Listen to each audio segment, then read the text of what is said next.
Yo, what's poppin', guys? You got your boy Nandra here. Welcome to another video. So for today's video, we finally got all I think it's like 15 or 17 cards from Dawnbreak nightedge from the mini set revealed finally. So I had wanted to hold off on talking about them until we had them, and well, now we do.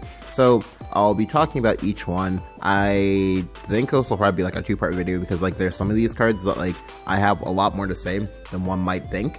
So, so I'll just go ahead and probably do like 7 now, 7 like later, or something like that, depending on like how long I feel like the video is like taking. Anyway, so we'll go ahead and start off with the first card, which is the Forest Legendary, which is, what is that? Green Glen Axeman. Okay, so he's a 7 mana 6/5, evolves into an 8/7. He has Rush. Fanfare, give your leader the following effect. At the end of your turn, deal 2 damage to the enemy leader if at least 3 cards were played this turn. This effect lasts for the rest of the match. Also, because it doesn't say it, generally for most when you look at leader effects or whatever, how you know if it stacks or not is if the card on the card text itself, it physically says like it does not stack. So you can definitely think that this card does in fact stack. So for me, I actually like this card quite a bit. Now, I like it. Right, so I'm like gonna be like reviewing these cards. Like I'm gonna be talking about both in the current set as well as post rotation. But for now, by post rotation, what I mean is that like after TOTG rotates, because that does actually factor into like the playability of some of these cards. Like for example, this card. So anyway, going back to the card, I actually like this card quite a bit for both current format and also rotation after TOTG rotates in about a little bit more than a month. Now, why I like this card is because like one, it's a 7 mana card that has Rush. Like that's really cool. Like being able to have Rush on like cards at later stages of the game where you can't afford to like have like cards just like come out and not like impact the board is a very, very big thing. Now for the actual effect of the card, I actually like that part too. Now you might be thinking that 2 damage per turn doesn't seem like that much, but it actually is. So the reason why it's a lot is because like in the current state of rotation where we have TOTG, is that like it makes it so that like say say you get to like edge creep your Jungle Warden lethals, especially if you've been like largely just like being like reactive and haven't really gotten like chip damage, and also if you have been a little bit more like proactive / active and just like been like getting in the damage that you need, then it makes it so that now you might sometimes not need Jungle Warden at all to kill them, or if you do, you will just like need 1, as opposed to people who usually tend to need 2. Like for example, I know for me personally, whenever I play versus like say something like say Sword, I almost always need 2 Jungle Wardens to kill. But now with this card, maybe I don't. Maybe I just need like 1 Jungle Warden to kill. That's a big deal, because Jungle Warden, yes, it's a very, very good card. However, there are some decks that can counter pressure you out of being able to play the Jungle Warden, and that is to say, yeah, they can actually go ahead and kill both Wardens, put a ward up, or just outright just kill you when you play them, and that's a very, very big deal. Do I think this card will see play? Yep, I definitely think this card will see play. Because of its mana cost, it's definitely not an aggro card. I definitely think you'll see this play. I definitely think you'll see this in both mid-rangey and as well as also possibly control decks as well, because this definitely serves as a nice grinder card they can like play and just like and they can both play like defensively and also like more aggressively as well. Just get you in that nice chip damage that you need for other things. So yeah, definitely great card. I'll honestly be surprised if this card does not see like that much play, but yeah. On to the next card. Storied Falconer. So this one is a 2 mana 1/3, evolves into a 2/4, and then it's spam for put a Sky Strike Raptor into your hand. If you don't know what a Sky Strike Raptor is, I believe it's a 2 mana 2/1 that has Storm, and then this card also says evolve. Give Bane to all allied Sky Strike Raptors in your hand. So this card is actually really cool. I actually like it a lot. So I like this card a lot because it kind of reminds me of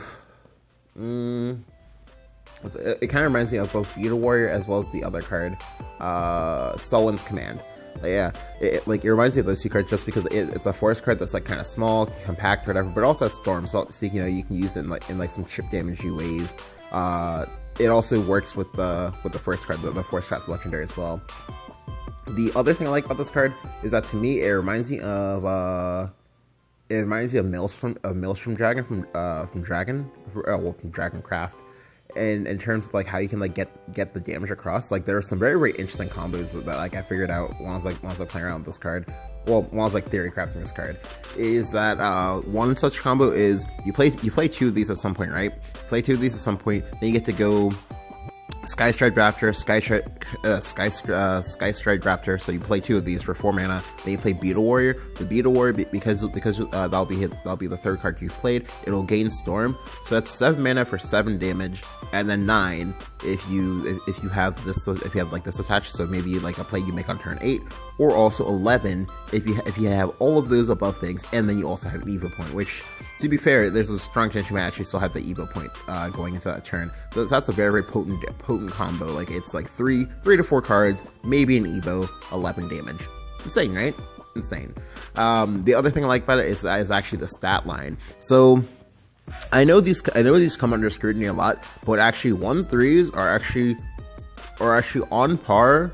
Or sorry, they're actually almost on par to actually being above par, that of like 2/2s. Now I know, again, like I said, like they come under scrutiny a lot, but however, in this particular instance, what you have to remember is that Wood of Brambles is still a card right now. So this is effectively a 2/3. Well, assuming of course you have Brambles out. Additionally, it also means that what you can do with this is you can actually bump into 2/2s while you have Brambles out, and they'll die, but you'll still have your one. But you still have a 1/1 after the trade, and that's actually really cool. The other thing I like is that you can give these things Bane, which means you can have like a 2 mana like Scyther, basically, if you're willing to give up an Evo, and then also willing to trade in one of your Sky Striped Raptors. Additionally, I like that it's not just one Sky Striped Raptor that gets the Bane, it's all of them in your hand. So for example, if you played like multiple of them, you can use them to get rid of, like, say, things like ginger boards and whatnot. Is that good play? Maybe not, but it's definitely a thing you can do, and that's definitely kind of pretty cool. It's just, 2 mana kill Aziz, or like 2 mana kill an Ezra. That's really good at trading up. Although that being said, I don't think you'll often Evo this card, just because like the stat line when Evo'd it's not the best. But again, Wood of Brambles is a card. Things like say Airbound Mirage, as well as also Insect Lord, those are also cards as well that help you kind of like trade up. So card's definitely pretty good. I also definitely think this card will see play, which already means that like Forest right now is, in my mind, one of the better winners of this mini set in terms of like how playable their 2 cards will be. All right, moving on. The possibly one of the most controversial cards in this set is Spartacus. So Spartacus is Swordcraft Legendary. It is a 6 mana 4/5, evolves into a 6/7. That's Fanfare Transform the Reaper card. That is the card that you draw when you deck out that would otherwise kill you, into a victory card. And the victory card is, when you draw this card, you win. You straight just, like, it doesn't matter if you're at 1 HP. It doesn't matter if your opponent's at 20. You just win. Like. Additionally, it also says at the end of your turn, put 2 random officer follower cards from your deck into your hand. So this card is really good. Well, in my opinion, this card is really good. However, I don't know if the current metagame that we have actually like warrants this card to see play. So this might just be like a good card that might not have a home. So right off the bat, when you're evaluating this card, I want you to kind of like put away the like Reaper card from your mind, like when you're like placing your evaluation into this card. Like for me personally, I don't think that part matters, because one thing you'll have to remember is that Sword historically does not draw that many cards, like at all. Like the most cards that they draw are from Lux, which doesn't always see play, from Arthur, who's kind of conditional in how you draw the cards, and also most times Sword, like they have a very board based game plan. Like now that being said, what I do like about the Reaper, what I do like about this card is that it does try to give like a Sword player hope that they can like escape their board based trappings. But I'm not 100% sold on how well like a deck that plays like, I don't know, something like say Chronos works like being able to just deck yourself. But that being said, if someone actually does manage to get that off the ground, more power to them, props to them, awesome, amazing.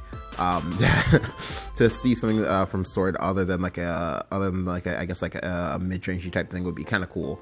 For the other part of the effect that I kind of wanted to like bring focus to, is the at the end of your turn, put your random officer followers from your deck into your hand. So this part I think is actually really, really cool because one, it's not a once a once thing. It's a anytime this card lives, you get to get a +2 for free.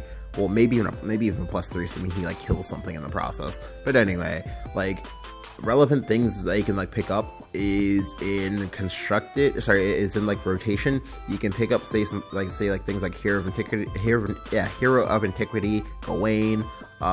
In Unlimited, you can pick up things like Fangblade Slayer, Subaki. Well, I think Subaki, yeah, Subaki. Like that's honestly really, really cool to me. However, again, one of the issues with this card is that like at the moment, the go-to swordcraft deck of note is either support cannon or like mid-range sword. Both of which also use the Arthur package. Now with the Arthur package, what I'm saying is that like they are primarily commanders. Also have like Gawain as well. And then so you only have like I think like 3 actual officer creatures in the deck, and that's the Gawain itself, and then your 2 drops. Like the 2 drops you want to pull from Arthur, so you kind of don't want this guy pulling them. And then like Gawain, yeah, cool, like that's a card, but like these like both Spartacus and Gawain, like they kind of share like the same like mana cost or whatever. Additionally, there's also the thing of, okay, well, both of those are kind of like inherently sort of greedy in that like they want to come down onto like specific board states because they don't actually affect the board at all. The only thing that they kind of do is affect like their future turns, and that's like not something that you'll always have the space to do. So I'm not sure where this card will fit into. However, because of the nature of this card, because of the whole you can use it to search officer followers, I think that part on that card is what like makes it good in my opinion. This stuff would be like a card to like, you know, keep an eye on possibly. Because one other thing I want you guys to realize is that like historically, Sword also doesn't really get that many bad legendaries. Like I can directly compared to like other classes.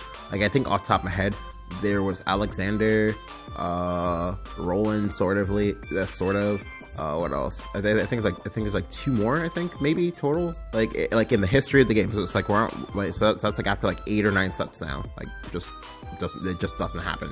But yeah, like the card's like decent. I think we'll see play. Now I know it'll see play. I just don't know how much / how long / how effective it will be, and that's definitely something to keep an eye on. Next card is Dario, Demon Count. So this card is a 2-mana 2/1 commander, gold. If this follower can be targeted, your enemy can only target this follower, and this card can't be destroyed by spells and effects, can only be destroyed by damage from effects and or attacks.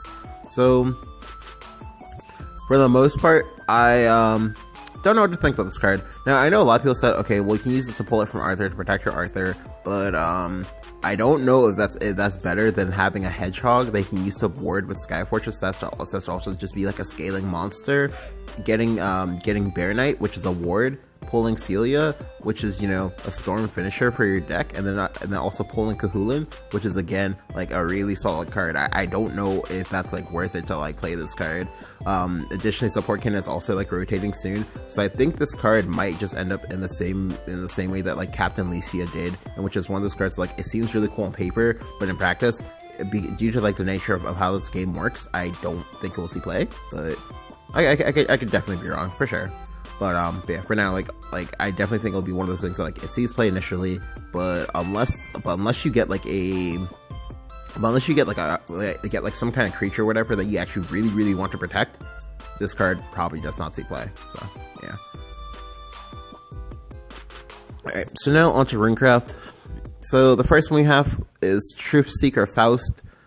So right off the bat, like Faust as a character is someone that I actually like really, really liked a lot from like other games / like things I've like done. For this card is a Alright, so this card is like I think the first or one of the first leader effects for Rune. He's a 5-mana 4/5 Walking to 6/7, and he's spam for him. Give your leader the following effect. At the end of your turn, if an allied follower is in play, perform Earthright. Give +2/1 to an allied to a random allied follower, this effect lasts for the rest of the match. Again, as I said earlier, if it doesn't say otherwise, you can assume that the effect stacks, and we know that it does stack because we got confirmation.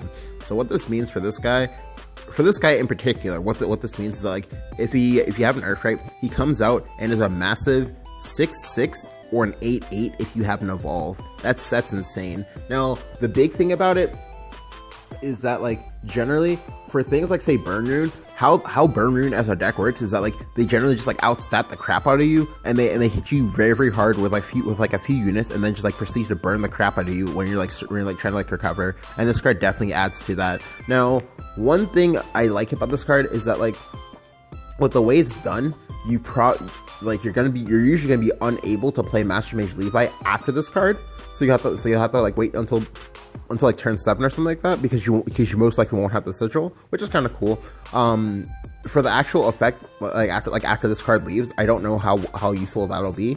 I do know that probably the biggest ticket for it is going to be Mage of Nightfall. Because with Mage of Nightfall, you get to do some very, very disturbing / scary things. Like, I'm pretty sure we've all been there where your opponent slams Mage of Nightfall, it's in stealth, then they go ahead and evolve it, and you know that you're just like taking 6 for free.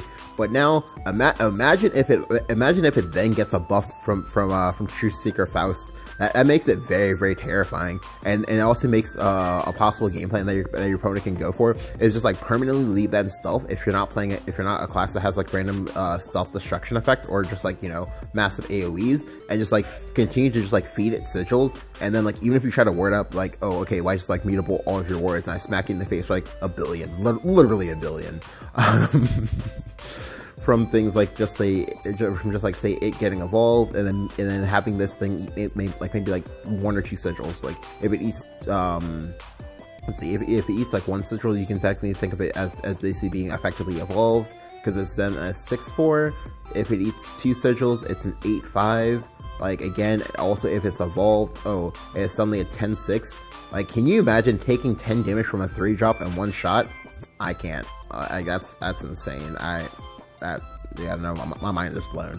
However, again, one of the other things that makes this like sort of thing questionable is because, like, Mage of Nightfall is actually rotating once TOTG rotates, so there's not gonna be a lot of times to get, you know, bodied by that strategy. Additionally, Dirt is also Dirt / Earth Rune is also losing a lot of pretty good cards. Like, for example, Halo Golem is rotating. Elder Major Jaguar also rotating, and those are the kind of cards that you'd want to play with Faust. So how this card will be post rotation, I have no idea, but I can safely assume that either this card or the next card that we're going to talk about will get buffed in some way. Well, by buffed I mean like indirectly buffed by, like, you know, getting more cards that like work with the archetype.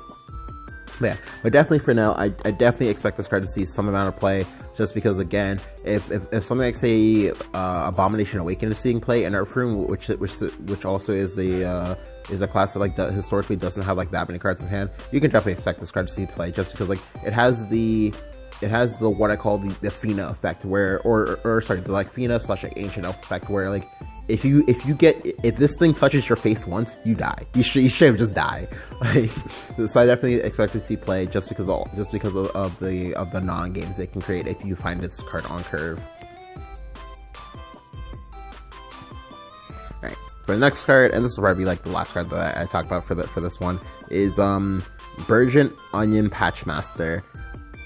So this card, despite looking very, very cute, is one of those other cards that, like, I'm not sure quite what to think about. So aesthetically, I like this card a lot. Just because it reminds me of like Princess Peach and like her turnip control in in Smash Brothers. But realistically speaking, I'm not sure what to think about this card, because, like, you compare this card to that of the Forest Legendary, and it's like, wow, like, there's such like a huge gap of difference, because again, like, both those cards, like, they both cost the same amount of mana, except one has Rush and the other does not, and then one also does something relevant, whereas this at the moment does not. So this card is 7 mana, 5/5, evolves into a 7/7. Fanfare, summon an Onion Patch, give your leader the following effect: whenever you play a spell, summon an Onion Patch. This ability is not stackable and lasts for the rest of the match. So Onion patches, if you don't know, I believe they're like, I think it's like either 2 mana or 1 mana 1/1s. We'll quickly go ahead and scroll over here and figure it out, because I honestly forgot. Alright, here we go, yeah. So yeah, they're 2 mana 1/1s, and then whenever the spell or attack, spell boost the cards in your hand. So I don't particularly think this card is good because, like, well, sorry, I don't particularly think that the token you get, despite being very, very cute, I don't think it's actually good, because they don't have, you know, Rush or Storm or anything like that, so they do have Summoning Sickness, and they're just 1/1s. I don't know, like, I'm pretty sure I'm just gonna kill your 1/1s or whatever. I'm also pretty sure that, like, unless you have, like, Giant Chimera, that I'm probably not gonna be too scared of these things attacking me. I don't know. Additionally, Giant Chimera, additionally, for the Giant Chimera archetype, like, I don't know how much better, like playing this card as opposed to just, you know, playing just spells and then just dropping like Flame Destroyers on your opponent is better than, you know, this. Like, I don't know. So this card, again, remains to be seen how good it's going to be, but for now, I definitely expect it to be one of those things that you just kind of, one of those things that you just kind of like play for like memes and things like that. But yeah, like, so this concludes part 1. Part 2 will definitely be out probably like later today. If you guys enjoyed the video, go ahead and leave a like, go ahead and hit that subscribe button. Thank you guys for watching, and I will catch you guys next time.